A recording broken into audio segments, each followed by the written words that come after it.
Hello, my name is Kenya Wallach, and today we're going to talk about how to create a test session in the ARDT Pearson environment. The first thing that you need to do is to log on to Pearson Access using your ARDT Pearson Access account. Some of you may have two Pearson accounts, one for the ARDT environment and one for the SOL environment. Please make sure that you're using your ARDT Pearson Access account when trying to manage your test sessions for ARDT testing. If you do not know what your username is for the ARDT Pearson Access, please get in contact with Kenya Wallach or Mary Ann Johnson. We will be more than happy to help you access your Pearson ARDT content. If you're having trouble with your SOL Pearson Access, please get in contact with the Office of Testing and Accountability. Today we're going to talk about how to create a test session. Now there are going to be additional videos that will address how to create a test session for an audio class or for a read aloud. But this video will focus mainly on just how to create a test session. So once you've logged in to the ARDT Pearson Access environment, the first thing that you have to do is to go to Test Management, then click Manage Test Sessions. Once you're in the Manage Test Session area, make sure that this area here, the ARDT, and then you have the academic year. Please make sure that the academic year is the current academic year. If it is not, then the word Change you need to click. Once you click Change, you're able to change the school year from 2014-15 to the appropriate academic year. Once you have that selected, you have the radio button in front of it selected, then you are to select Save and Make Default. Now, once you have ensured that you have the correct academic year, then you move down to New Session. Now, when you are creating your test sessions, you want to make sure that you are creating your test session names with a naming convention that is easy for you to recognize. My suggestion is to always use the teacher's last name and the time of year that you're given the test, and any additional information that you would like to add in there. Some people like to use the block that they're given the block for the test. So some people like to say Wallach grade 6 block 1 fall. So it all depends on what you want the naming convention to be, but again, make sure that it's something that's easily identifiable for you when you're analyzing your data. So for this particular test session, I'm going to use the teacher's last name.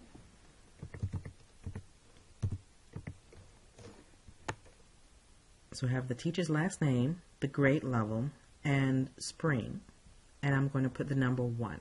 I'm using the number 1 at the end because this is going to be the first time that we're giving her students the ARDT test during the spring session. I'm going to also be giving that particular teacher's students the ARDT test multiple times throughout the spring.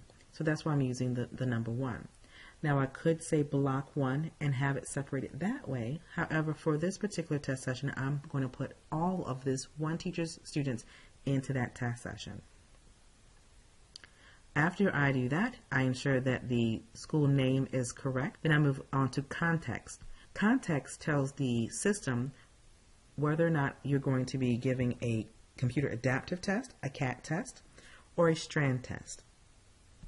We're going to be giving a strand test. Then test to be administered, we're going to be giving the grade 3 through 6. Read aloud by test examiner. We're not going to have any of our tests being read aloud by the test examiner. Now we do have a default form. This default form either goes to the main, which is the general format, or it goes to audio. If we're going to have a group of students to take the ARDT test using a read aloud format, then we would select the audio. However, for this particular teacher, all of her students are going to be administered the ARDT test in the general format.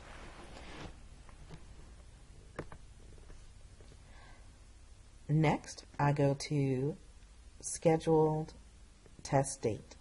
Notice I didn't do anything with the caching. We use the same caching components as the SOL test, so that's already done for you. Next, you move to scheduled start date, and simply select that date. We do not need to start the time because this time will start automatically at 1 a.m. Now, if you wanted to have your start date on the 23rd, however, you know that you're not going to give the test until the 25th, that's perfectly fine. This simply tells you when the test is available for assessing. It will not stop the entire test session until the teacher stops it. Once the top portion has been completed, make sure that you go to View By and that the radio button in front of Groups is selected. The reason why we want the radio button for Groups to be selected is because we are going to be placing all of a particular teacher's students in the test session. So we're going to go to the teacher name, click the button, and you can see that we have 97 students in her class. So all 97 of the students, by me simply clicking this button, will be placed into this test session once I hit save.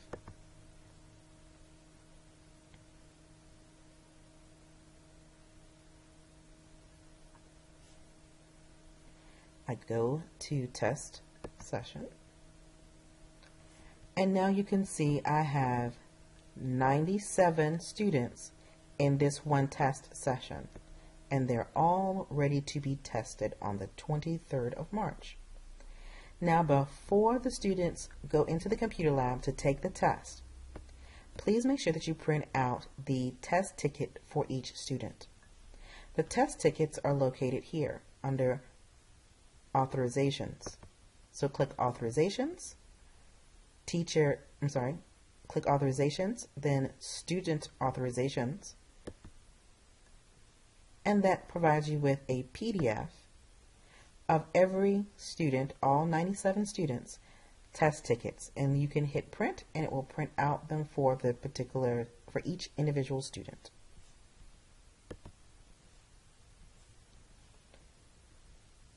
So now they're ready to begin. On the day of the test session, please make sure that you go in and select Start.